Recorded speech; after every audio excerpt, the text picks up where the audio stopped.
औकात। बुआ जी आएगी, फल मिठाई लाएगी, नई किताबें लाएगी, सबको खूब पढ़ाएगी।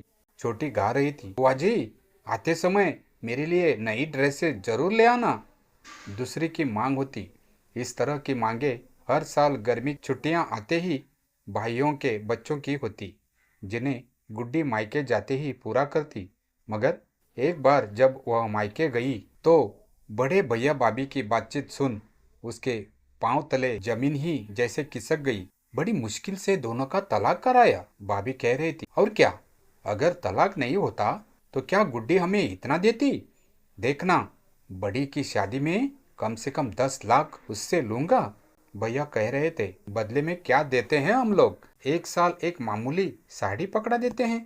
वह इतने में भी अपना सर्वस्व लुटा रही है। हंसते हुए उसकी भाभी ने कहा तो वह जैसे धड़ाम से जमीन पर आ गिरी। सच में उसका शोषण तीनों भाइयों ने किया है। उसे याद आ गई 20 वर्ष पूर्व की घटना। उसके विवाह के लिए लड़का देखा जा रहा था। तीनों बेरोजगार बेटों की लड़ाई व बहुओं की खींचातानी झेल न पाए और गुजर गए। फिर तो उसकी शादी के लिए रखे 5 लाख वे सब खूबसूरती से डकार गए। उसका विवाह उससे लगभग 2 गुनी उम्र के व्यक्ति रमेश से कर दिया गया और दहेज तो दूर, सामान्य बर्तन भांडे तक उसे नहीं दिए गए। यह देख माँ से रहा न गया। वे बोल पड़ी, अरे थोड़े जेवर और जरूरी सामान तो दे दो, लोग क्या कहेंगे? आप चुप रहे माँ, हमें अपने औकात में शादी करनी है। सारा इसे दे देंगे तो मेरी बेटियों की शादी कैसे होगी? बड़ा भाई डांट कर बोला तो वे चुप रह गई। फिर तो गुड्डी ससुराल गई और उसके बाद उसकी पढ़ाई और नौकरी तक इन सबों ने कभी झांका तक नहीं। रमेश पत्नी को पढ़ाने के पक्षधर थे, इसीलिए उनके सहयोग से उसने बीए की परीक्षा पास की। उसके कुछ दिनों बाद बैंक की क्लेरिकल परीक्षा पास कर ली तो बैंक में नौकरी लग गई। रमेश पढ़ी लिखी पत्नी चाहते थे, परंतु कमाऊ पत्नी नहीं। अंत जैसे ही उसकी नौकरी लगी, उन्होंने समझाने की कोशिश की। क्या तुम्हारा नौकरी करना जरूरी है? गुड्डी ने रमेश की बात ध्यान से सुनी, फिर धीमे और संयमित स्वर में बोली, जरूरी है रमेश जी, क्योंकि अब मैं अपनी औकात खुद तय करना चाहती हूँ। रमेश चुप हो गए। गुड्डी जानती थी कि यह लड़ाई आसान नहीं होगी, लेकिन अब वो वही निरीह डरपोक लड़की नहीं रही थी जिसे किसी ने उसकी मर्जी पूछे बिना उम्र दराज रमेश से ब्याह कर दिया था। गुड्डी ने नौकरी ज्वाइन कर ली। शुरू में रमेश ने नाराजगी जताई, कुछ दिन बाद नहीं की, पर धीरे धीरे गुड्डी की तनख्वाह से घर में आ रहा बदलाव उन्हें भी समझ आने लगा। गुड्डी समझ गई थी कि जिंदगी में इज्जत की लड़ाई सिर्फ बाहर नहीं, घर के भीतर भी लड़नी पड़ती है। नौकरी के कुछ सालों में ही गुड्डी ने घर का छोटा लोन चुकाया, बेटियों के स्कूल की फीस भरी और अपनी छोटी ननद की शादी में भी खर्च किया। लेकिन अपने मायके में आज भी वो बुआ जी ही रह गई थी, जो फल मिठाई, नई किताबें और ड्रेस लेकर आती थी, जिसे भाई भाभीियों अब एटीएम समझने लगे थे। जिस दिन गुड्डी ने अपने भाई भाभी की बातचीत सुनी थी, उसके बाद उसके भीतर कुछ टूट गया था और कुछ नया भी बन रहा था। उस रात वह चुपचाप अपने कमरे में बैठी रही। फिर अगले दिन सुबह सुबह ट्रेन पकड़कर वापस अपने घर लौट आई, बिना किसी को बताए। रमेश ने पूछा, इतनी जल्दी लौट आई? भाभी जी की बेटियां की शादी में नहीं रुकना? गुड्डी ने पहली बार मुस्कुराते हुए कहा, अब मैं मायके मेहमान बनकर नहीं जाऊंगी रमेश जी।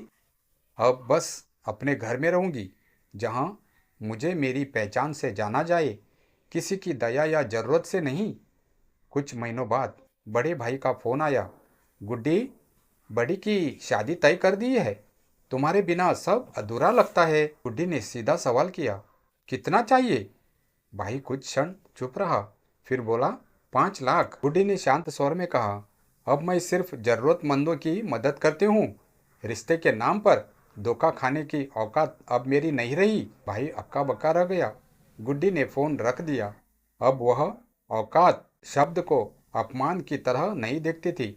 अब वह जान गई थी कि अपनी औकात वही बनती है जो दूसरों की उम्मीदों से नहीं, अपने आत्मसम्मान से तय होती है। उसने एक एनजीओ खोला उन महिलाओं के लिए जिन्हें औकात के नाम पर ठग लिया गया था, जैसे खुद गुड्डी ठगी गई थी। और अब जब बच्चे गाते, बुआ जी आएगी, फल मिठाई लाएगी, तो वह हंसकर कहती, हाँ बुआ जी, अब आत्मसम्मान भी लाएगी, जो तुम्हारे माँ बाप को देना नहीं आया। औकात इसके लिए एक तमगा नहीं, ताज बन चुका था, जिसे उसने खुद गढ़ा था अपने खून, पसीने और आंसुओं से। एनजीओ खोलने के बाद गुड्डी की जिंदगी ने एक नया मोड़ ले लिया था। अब वह सिर्फ एक सरकारी बैंक क्लर्क नहीं थी, अब वह दूसरों की जिंदगियों संवारने वाली गुड्डी दीदी बन चुकी थी। उनका उसका एनजीओ नए राय उन महिलाओं के लिए एक आश्रम बन गया था जिन्हें समाज और परिवार ने औकात दिखाकर कुचलने की कोशिश की थी। एनजीओ के शुरुआती महीनों में एनजीओ के शुरुआती महीनों में एक युवती आई, रुखसाना बेगम। रुखसाना ने यहीं से 10वीं की पढ़ाई दोबारा शुरू की, फिर सिलाई कढ़ाई सीखी और 2 साल में इतना आत्मनिर्भर हो गई कि खुद का बुटीक खोल लिया। एनजीओ की पहली सफलता बन गई वो लड़की। एक दिन गुड्डी के एनजीओ के पते पर एक चिट्ठी आई। भेजने वाली थी उसकी वही भाभी जो कभी उसकी कीमत लगाती थी। गुड्डी, तुमसे माफ़ी मांगने का हक भी शायद खो चुकी हूँ, पर यह जान लो कि तुम्हारी कहानी अब मेरी बेटी को पढ़ाई जाती है, आत्मनिर्भरता की मिसाल बनकर। गुड्डी चुपचाप चिट्ठी पढ़ती रही। मुस्कान आई। वो जानती थी बदला नहीं लेना था, बस बदलाव लाना था। इस बार गर्मियों की छुट्टियों में जब बच्चों ने गाया, बुआ जी आएगी, फल मिठाई लाएगी, गुड्डी सचमुच आई। लेकिन इस बार वह सिर्फ मिठाई या ड्रेसेस नहीं लाई, एक छोटी सी लाइब्रेरी लेकर आई, किताबों से भरी। एक मेडिकल कैंप लगवाया, गांव की औरतों के लिए एक स्कॉलरशिप स्कीम लाई, उन बेटियों के लिए जिनकी पढ़ाई बीच में छूट गई थी। भाई भाभी एक कोने में खड़े थे, नजरें नहीं मिला पा रहे थे। गुड्डी ने पास आकर कहा, मैं मदद करूंगी, पर अब मेरी शर्तों पर दहेज की नहीं, शिक्षा की बात होगी, दिखावे की नहीं, आत्मनिर्भरता की।